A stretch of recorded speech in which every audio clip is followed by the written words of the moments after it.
I condemn outrightly the utterances of Honorable Brian Achampong.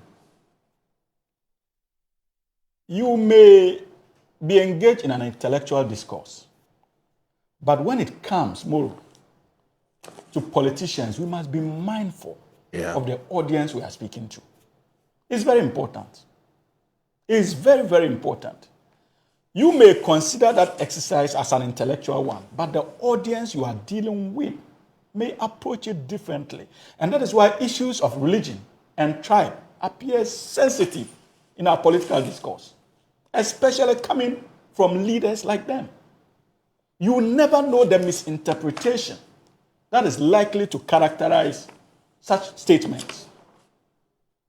And for me, he should have exercised caution. These are discussions you can have behind closed doors amongst party elders. But when it comes to issues of tribe and religion, you need to be extremely careful. Because if you are not careful, you are not only going to divide the NPP, but all of us are likely to leave the effects of such division because it may go beyond the boundaries of the New Patriotic Party. And so that is the reason why I am condemning his choice of words and also the venue he decided to make these statements. But Moro, then again, it brings us back to the question, can we blame the Honorable Brian Achampong? Can we blame him? Can we truly blame him? We all saw the politics of the late Alhaji Aliyu Mahama when he was nominated as running mate to His Excellency John Ajekum Kufuor.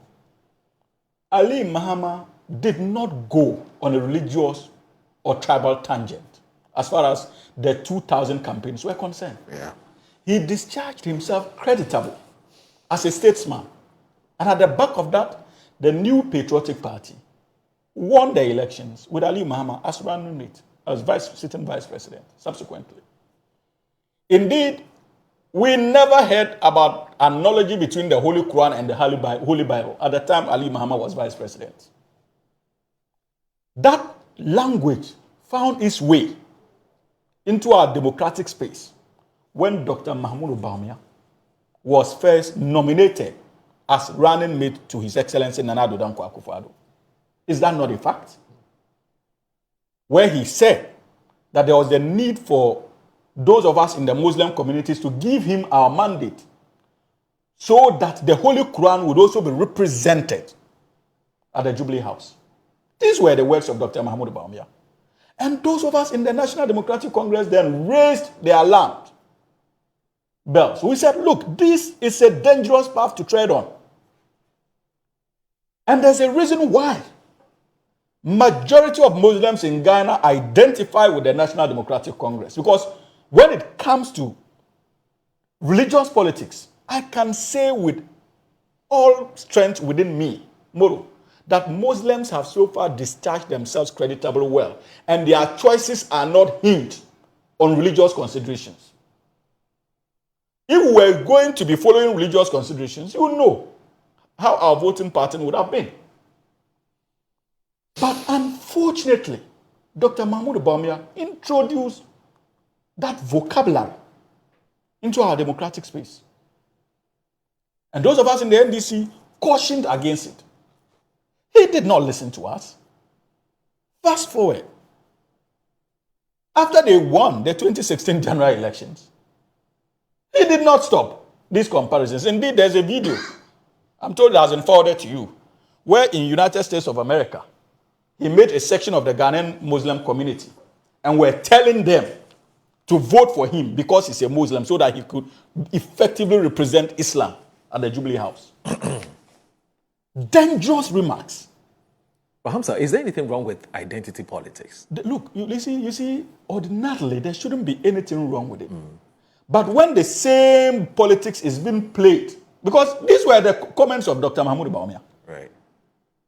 But in our context, the kind of identity politics we are talking about is one that can create instability. Right. Because that is why I emphasize the need for us to concentrate on the audience. Now, these were your comments.